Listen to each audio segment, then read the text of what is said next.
The Gospel according to St. Luke chapter 10, verses 36 and 37.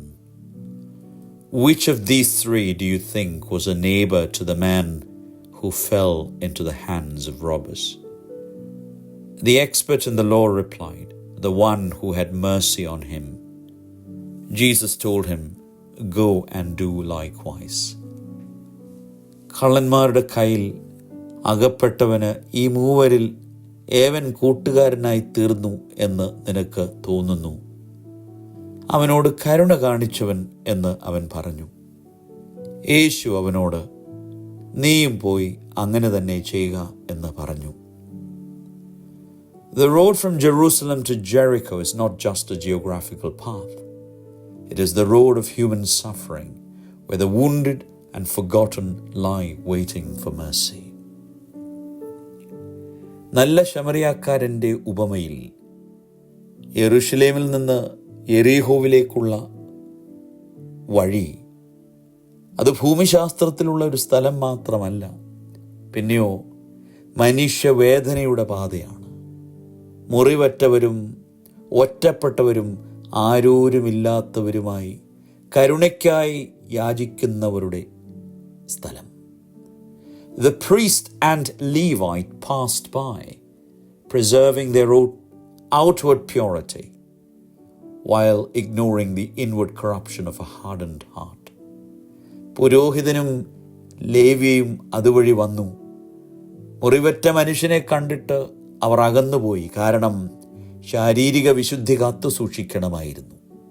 എന്നാൽ കഠിന ഹൃദയത്തിൻ്റെ അഴിമതി, അവരുടെ ഉള്ളിലുള്ള കഠിന ഹൃദയത്തിൻ്റെ അഴിമതി അവർ കണ്ടില്ലാതാനും.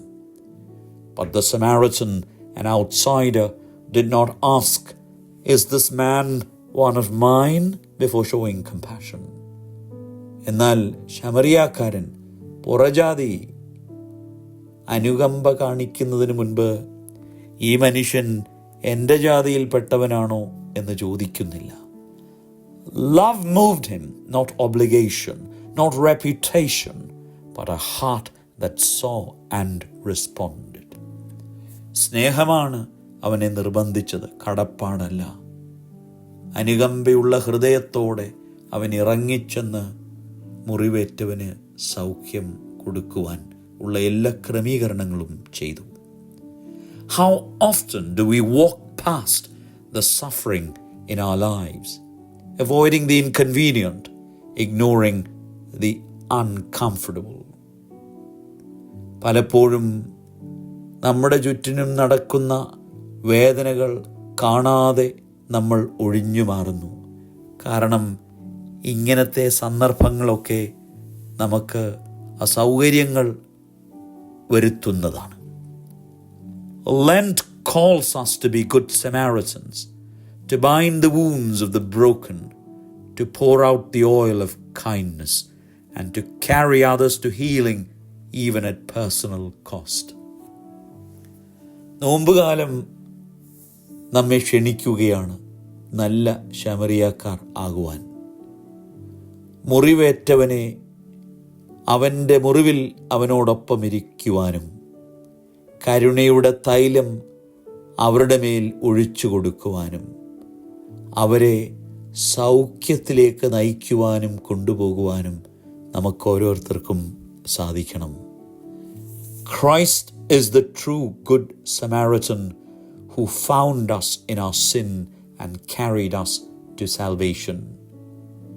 നമ്മുടെ പാപത്തിൽ നമ്മെ കണ്ട് ഇറങ്ങി വന്ന് രക്ഷയിലേക്ക് നമ്മെ കയ്യിലെടുത്ത് കൊണ്ടുപോയ നല്ല ശമരിയാക്കാരനാണ് നമ്മുടെ ദൈവവും നമ്മുടെ രക്ഷകനുമായ യേശു ക്രിസ്തു. Now he tells us, go and do likewise.